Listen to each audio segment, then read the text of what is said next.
आज संडे का क्या स्पेशल तैयारी चल रही है? आज बना रही हूँ मोटी वाली स्पेशल मिस्सी रोटी अरे वाह। और साथ में बनेगी चटनी। चटनी की तैयारी के लिए मिर्ची भिगो दी है, और लेकिन ये मैंने रात को भिगो दी थी और नॉर्मल पानी में भिगोई थी, तो इसलिए ज़्यादा भीगी नहीं। इसको मिक्सी में ही पीसना पड़ेगा, वरना ये सिलबट्टे पे भी हो जाती। टाइम लगेगा सिलबट्टे पे, इसलिए एक बार मिक्सी में पीस लेंगे। साथ में छिल दिया है लहसुन। इसकी बनाएंगे अलग से चटनी, लेकिन उससे पहले आटे की तैयारी कर देते हैं। आटे में मैंने ये 3 हिस्से तो आटे के लिए हैं और 1 हिस्सा लिया बेसन का। तो मिसी रोटी क्या इससे ज़्यादा अच्छी बनती है, खाते ही हो। ये तो हाँ, ये होते हैं। अब इसमें डाल देते हैं थोड़ी सी अजवाइन। अजवाइन को थोड़ा सा हाथों से ऐसे करके डाल देंगे तो खुशबू ज़्यादा हो जाती है। इसके साथ ही डालेंगे थोड़ी सी मेथी भी, मेथी थोड़ी और डालो। पान मेथी। इसको थोड़ा सा और क्रश कर लेते हैं, इससे भी खुशबू ज़्यादा आएगी अच्छी। और ये मोटी रोटी का तो टेस्ट अलग ही होता है चटनी के साथ। तो लो, आपकी फरमाइश पे मेथी और बस। लेकिन ज़्यादा मेथी से भी ना, पता है, रोटी कड़वी सी लगने लग जाती है, हाँ, इसलिए थोड़ी नॉर्मल ही डालना चाहिए। थोड़ा सा इसमें डालेंगे नमक। वैसे तो बीपी पेशेंट को नमक आटे में नहीं डालना चाहिए, लेकिन ये मिक्स आटे की रोटी बनाते हैं तो उसमें तो डाल ही देती हूँ मैं। और साथ में थोड़ा सा डालेंगे घी। घी को अभी सर्दी होगी तो इसलिए थोड़ा जम गया। तो बस अब ये रोटी बनेगी एकदम मस्त, टेस्टी, चटकारेदार। इस आटे को एक बार सूखा मिला लेंगे पहले, फिर उसके बाद में और पानी डालकर गूंदेंगे। और पानी मैंने ये भगोने में गर्म कर लिया दूध खाली होने के बाद में। और इसी भगोने में पानी गर्म कर लेते हैं तो इसमें जो मलाई वगैरह चिपकी होती है वो सारी आटे में आ जाती है और वेस्ट नहीं जाती। तो ये मिला लिया, अब गूंद लेंगे आटा। आटे को मैंने ज़्यादा हार्ड नहीं गूंदा है, वरना रोटियां जो बनेगी वो देखने में ज़्यादा अच्छी नहीं लगेगी। और मिर्ची को भी गर्म पानी करके उबाल लिया ताकि ये सॉफ्ट हो जाए। मिर्ची एकदम बढ़िया सी भीगी है और फूल भीगी है। कुछ मिर्ची कम लग रही थी इसलिए मैंने और डाल दी। चटनी आपको चाहिए खूब सारी, इसलिए। बेटे को चाहिए मेरे से ज़्यादा। बेटे को और आपको दोनों को ही चाहिए, पर मोटी रात रोटी के साथ में वैसे भी ज़्यादा लगती है।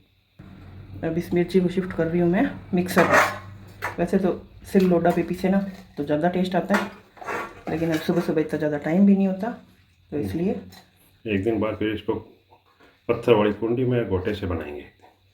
रोक दे। मिर्ची डाल दी सारी, लहसुन जाएगा इसमें खूब सारा। इतना सारा डाल रही हूँ मैं लहसुन। वैसे गर्मी है, थोड़ा कम ही कर देती हूँ। लहसुन का टेस्ट आएगा। टेस्ट तो आएगा, लेकिन गर्मी भी है ना। अब साथ में डाल रही हूँ नमक। अब इसमें और कुछ डालने की ज़रूरत नहीं है। वैसे डालें तो साबुत धनिया डाल देना, तो इससे भी टेस्ट ज़्यादा आता है। व्लॉग का चस्का में वो है शुभ जर्नी जो चैनल वाले हैं ना, उनकी भाभी वाइफ, मतलब छोटे भाई की वाइफ, तो उसने बनाई थी चटनी, तो ये साबुत धनिया डाल के। तो चलो मैंने कहा मैं भी डाल देती हूँ। वैसे तो नहीं डालती मैं, लेकिन आज पहली बार ही डाल रही हूँ। देखते हैं कैसा टेस्ट करेगी। अब इसको ग्राइंड कर लेते हैं। पानी डालना पड़ेगा, नहीं तो पानी बिना ये पिसेगी नहीं। चटनी ग्राइंड हो गई है और ये अरे वाह, क्या कलर आया चटनी का।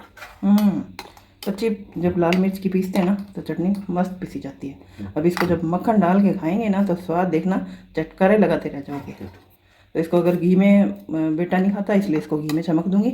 आपको कच्ची पसंद है तो आप कच्ची खा लें। ये कच्ची खाएंगे, इसका कलर इतना शानदार लग रहा है, इसको ऐसे ही खाएंगे। देखिए, चटनी निकाल ली बाउल में, और ये काफ़ी गाढ़ी हो जाती है। अब इसी में डाल देंगे हम नींबू। नींबू से चटनी का टेस्ट और ज़्यादा अच्छा आता है। वैसे आता हाथ में मिला सकते हैं नींबू तो जब खाएं उस टाइम, लेकिन मैंने कहा चलो आधा तो एक बार मिला ही देती हूँ। और ये खट्टी और चटपटी सी चटनी काफ़ी टेस्टी लगती है। इस रस को भी मिला देंगे और चटनी बाद में रोटी के साथ में सर्व करते हुए और दिखाती हूँ। ये मिक्स कर दी मैंने। मोटी रोटी बनानी है इसलिए बड़ा सारा ही पेड़ा लेंगे। अब इसको थोड़ा सा चकले पे ऐसे कर लेंगे और फिर इसके अंदर मैं लगा दूँगी घी, ताकि मोटी रोटी अंदर से कच्ची नहीं रहे। ये देखो इस तरह से। और अब हम इसे थोड़ा थोड़ा एक बार बेल लेंगे ताकि रोटी जल्दी बन जाती है। हल्का सा बेल लिया और फिर इसे इस तरह से उंगलियों से और हाथ से कर देंगे, ताकि बिल्कुल ऐसे लगे कि एकदम हाथ से बनाई हुई रोटी है। तो थोड़ी पतली रख लेंगे ताकि कच्ची ना रहे रोटी। और अब इस पर थोड़ा थोड़ा छिड़क रही हूँ मैं पानी।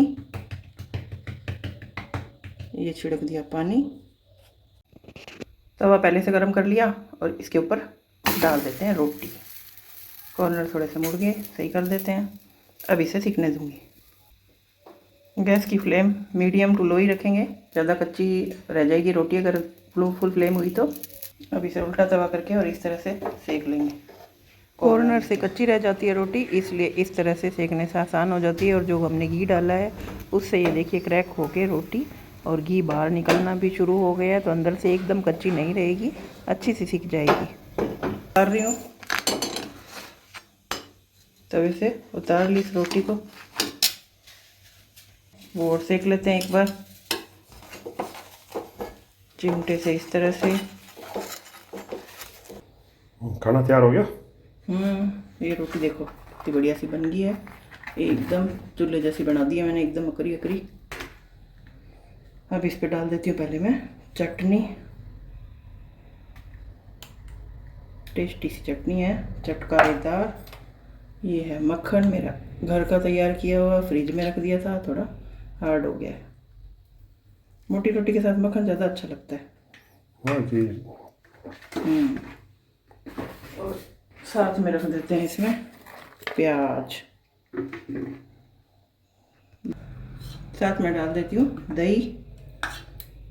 चटनी के साथ दही अच्छी लगती है, रायता अच्छा नहीं लगता, इसलिए आज रायता बनाया नहीं मैंने। नहीं, दही ज़्यादा अच्छी लगेगी। ठीक है, खाओ और चटकारे लगाओ और मेरे को बताओ।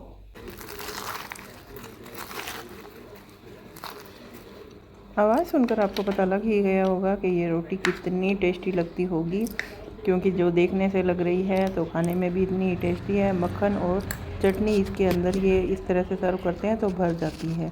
चटकारे लगाइए और बनाइए।